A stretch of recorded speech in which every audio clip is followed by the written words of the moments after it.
Now Daniel sees these two horns, and he sees a he-goat coming from the west, flying across the face of the whole earth without touching ground, and he comes at the ram with the two horns, and he stampedes him, and he tramples him underfoot.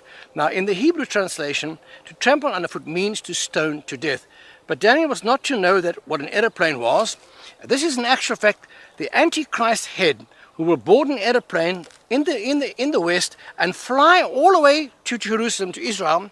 He'll come to where these two men of God are in Jerusalem, and he will, in his anger because of what these two men are doing on the earth, he will stampede them, push them over, and order the people around him to throw stones to stone these two witnesses of God to death. Now, to see how the story unfolds greater, we now go from Daniel to Zechariah chapter 4.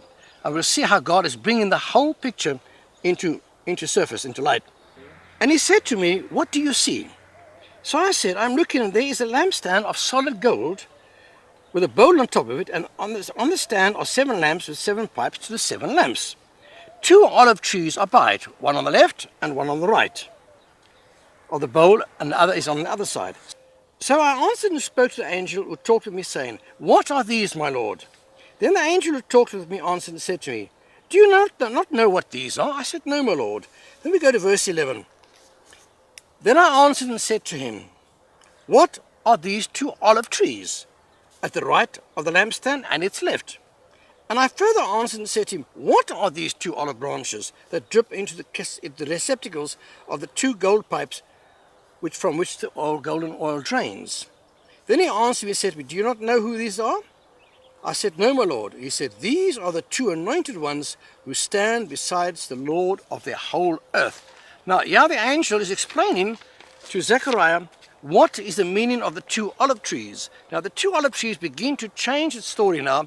Now they become anointed ones of the Lord of all the earth, which is Jesus Christ, who is the Lord of all the earth. So the 2 olive trees represent 2 men, as we will now see further as we go into the word, that these 2 men are the anointed ones of God. So Zechariah is shown in the Old Testament. Daniel sees them as 2 horns. The he-goat is the head of the Antichrist, Satan is in him, and comes in his anger to destroy these 2 witnesses, which we're going to come to what they're going to be doing. And in the book of Genesis, Noah explains the dove with the ark. Now we go to Revelation chapter 11, and we'll see how it begins to unfold God's final plan for the world from the day of inception of Noah and the ark. God had already worked out his plan, how it was going to work right and come to fulfillment in the end of time.